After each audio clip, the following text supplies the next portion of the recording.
मेरा main motto यही है आप लोगों का, मतलब हम लोग की तरफ से, कि आपका अगले साल सिलेक्शन हो।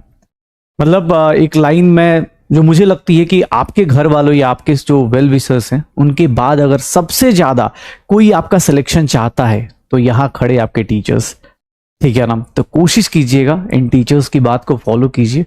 आई नो कि ये सफ़र अब कल एंड हो जाएगा, कल से परसों से नए टीचर्स और नई चीज़ें स्टार्ट हो जाएंगी, बहुत सारे लोग फ्रेश स्टार्ट कर लेंगे।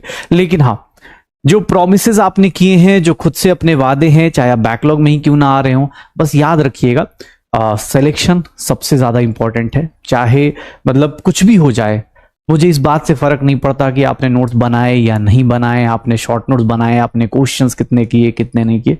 सबसे ज्यादा इंपॉर्टेंट बात, आपने अगले साल की सबसे इंपॉर्टेंट बात यही होगी कि आपका सिलेक्शन हुआ या नहीं हुआ। क्या इसका आंसर हाँ है, तो अब सोच लो कि इस आंसर को हाँ करने के लिए मुझे कितनी सारी मेहनत करनी पड़ेगी, कितनी सारी मेहनत करनी पड़ेगी।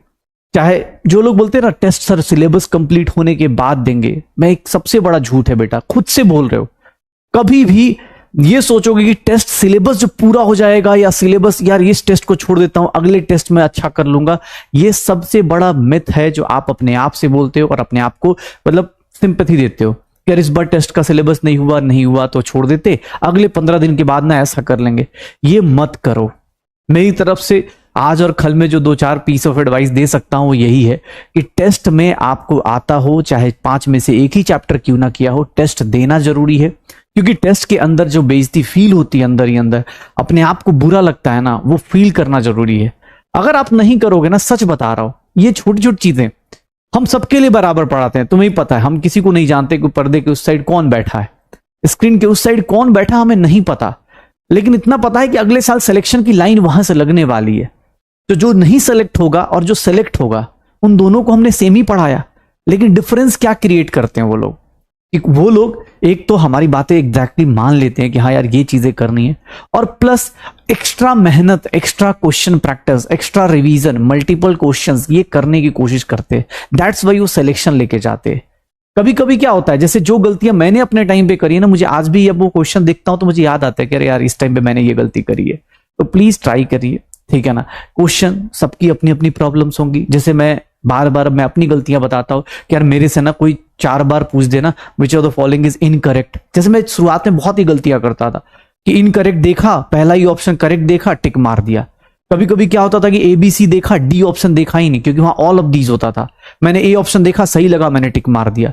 ये जो गलतियां है ना, ये मेरी खुद की अपनी गलतियां, ये टेस्ट देने से मुझे पता चली कि यार मैं ना टेस्ट में अपनी एक्साइटमेंट कंट्रोल नहीं कर पा रहा हूं, टेस्ट में अपनी एक्साइटमेंट कंट्रोल नहीं कर पा रहा हूं, और मेरे से ये वाली गलतियां हो रही हैं, ठीक है। तो ये गलतियों को सुधारने के लिए ऑब्वियस आपको वर्क करना होता है।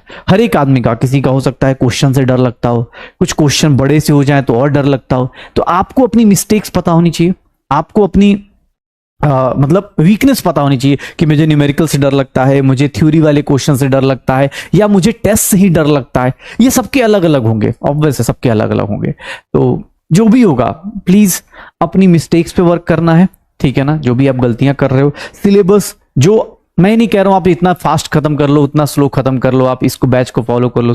आप जिस बैच में बैठे हो, जहां पर ही बैठे हो ना, इसी को चुपचाप फॉलो करो। ज्यादा इधर उधर हाथ पैर मत मारना। क्यों? क्योंकि होगा कुछ नहीं। कितने लोग क्या करते हैं ना, जैसे मान लो मूल कॉन्सेप्ट या 2-4 चैप्टर का बैकलॉग हो गया, बैच स्विच करते हैं, होता कुछ नहीं है, वहां पर भी बैकलॉग फिर से जनरेट हो जाएगा, क्योंकि आदत नहीं सुधारी ना। आपने आदत नहीं सुधारी अपनी बैकलॉग खत्म करने की। आपने क्या करा कि एस्केप रूट ढूंढ लिया कि यार मैं इस बैच में चला जाता हूं, मैं ना क्रैश कोर्स कर लेता हूं, मैं ये वाला कर लेता हूं, वहां जल्दी जल्दी हो जाएगा। आपने खुद के अंदर चेंजेस नहीं करे कि यार मेरा बैकलॉग क्यों क्रिएट हुआ, अगर हुआ तो मैं इसी बैच में खत्म करूंगा, ठीक है। आपने बस एक एस्केप रूट ढूंढ लिया और पता चला बच्चा वो यकीन 3.0 में गया, 4.0 में गया, क्रैश कोर्स में गया, और सब जगह ही बैकलॉग कर रहा है। उसके 2 ही चैप्टर हर एक जगह कंप्लीट हो रहे हैं, मूल कॉन्सेप्ट और सॉल्यूशन। क्यों? क्योंकि उसको आदत खराब हो रखी है।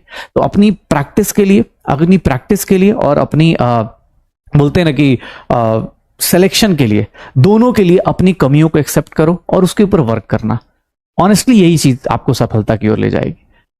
नहीं, अच्छा गया टेस्ट, बहुत अच्छी बात है। नहीं जिनका अच्छा गया भाई, तुम्हें मैं बार बार शुरुआत से ही बोलता हूं, मुझे इस बात से फर्क नहीं आ रहा कि आपके 400 नंबर आ रहे कि 200 नंबर आ रहे कि 720 में कितने आ रहे। मुझे इस बात से उस बच्चे से ज्यादा खुशी होती है जो अपने आंसर्स बता देता है कि सर मेरे ना 300 नंबर आए, लेकिन पता है मैंने ये मिस्टेक्स करी, मेरे 4 क्वेश्चन ऐसे गलत हुए, 5 क्वेश्चन ऐसे गलत हुए। ये जो मिस्टेक्स देने वाली ऑप्शन है ना, ये आपको पता होनी चाहिए कि तो सर 300 नंबर आए, बेटा 300 से मैं क्या करूं, मैं क्या बता दूंगा तुम्हें। एक बात बताओ, जैसे कुछ लोगों के पास ना मेरा नंबर है तो वो जैसे मैसेज करेंगे कि सर मेरे 350 आए, तो अब मैं 350 नंबर का मैं क्या बताऊं। मैं यही बोल सकता हूं बेटा प्रैक्टिस करो, पढ़ो। लेकिन आप ये साथ में आपको पता होना चाहिए, आपको किसी के भी पेरेंट्स होंगे ना, आप उनको ये रीजन बताओगे, मुझे नहीं लगता किसी के पेरेंट्स आपको मतलब डिमोरलाइज करेंगे। आप सिंपल सा सोच लो, यार मेरे 350 आए ना, तो बता सकते हो कि पापा मम्मी मेरे 350 आए, लेकिन ना मुझे पता है कि मेरे 100 नंबर एस टाइप के सिली सिली मिस्टेक्स में गए, तो मैं अगली बार ना कोशिश करूंगा पापा मम्मी या सर, मैं ये अगली बार कोशिश करूंगा कि यार ये 100 नंबर ना जाए, फिर ना अगली बार देखूंगा कि और कहां से जा रहे हैं। ये पता होना चाहिए, अपनी गलतियां पता होनी चाहिए भाई, ठीक है। डरा नहीं रहा हूं यार, वही बात है ना, डरा नहीं रहा हूं, बस बता रहा हूं, क्योंकि वही बात है, या तो झूठ बोलता रहूं कि बहुत अच्छा बेटा आप ऐसे करते रहो वैसे करते रहो। डरने की बात इसलिए है क्योंकि इस साल आपको ही पता है बहुत सारे बच्चे अपने बैच में ही बैठे हैं जो 600 प्लस लेके आए हैं। तो तुम्हें क्या लगता है, तुम्हें क्या लगता है, जो लोग बोल रहे हैं कि सर आप डरा रहे हो, तुम्हें क्या लगता है वो 600 प्लस वाले तुम्हें लगता है कि वेट करेंगे तुम्हारा कि आने दो तुम लोग पीछे से आओ? ऑब्वियसली 600 प्लस वाले कोशिश करेंगे अगले साल 700 प्लस में जाने की, और अगले साल अगर पेपर का लेवल यही रहा तो ये जान जाओ 700 प्लस वाले बहुत सारे लोग आ जाएंगे। इस बार जितना है उसका कम से कम डबल लोग 700 प्लस में हो जाएंगे, क्योंकि इस साल बहुत सारे बच्चे ऐसे हैं जो 611, 612, 620, 630 पे कॉलेज नहीं मिला है, चुपचाप बैठ के प्रिपरेशन कर रहे हैं। तो भाई अपनी लाइन बड़ी करो, ये मत सोचो कि डरा रहे, ठीक है।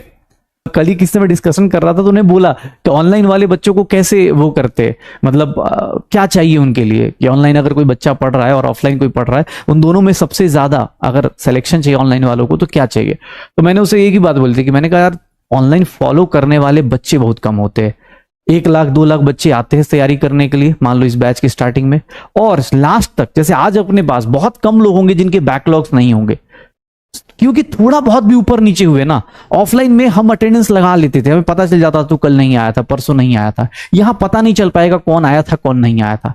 एक बार आपने 4-5 दिन का गैप कर दिया, आपको ही पता है 2 महीने लग जाएंगे आपको बैकलॉग खत्म करने में। ये बात रियलिटी आपको ही पता है, अगर प्लानिंग करके नहीं खत्म करोगे बैकलॉग, 4-5 दिन का बैकलॉग बच्चा 2 महीने लगा देगा। और बहुत कम बच्चे होते हैं जिनके अंदर इतना पेशेंस होता है कि नहीं यार मैं तो करके रहूंगा, बहुत कम बच्चे होते हैं। तो जिन लोगों के बैकलॉग्स नहीं है मुबारक हो, सच बता रहा हूं, बहुत बहुत सैल्यूट है। और जिन लोगों के बैकलॉग्स हैं भाई कोशिश करो फिनिश करने की। ये बैच, ये नहीं कि और बैचेस बेकार है, लेकिन हाँ इतना पता है कि इस बैच से अगले साल सिलेक्शन की लाइन लगेगी।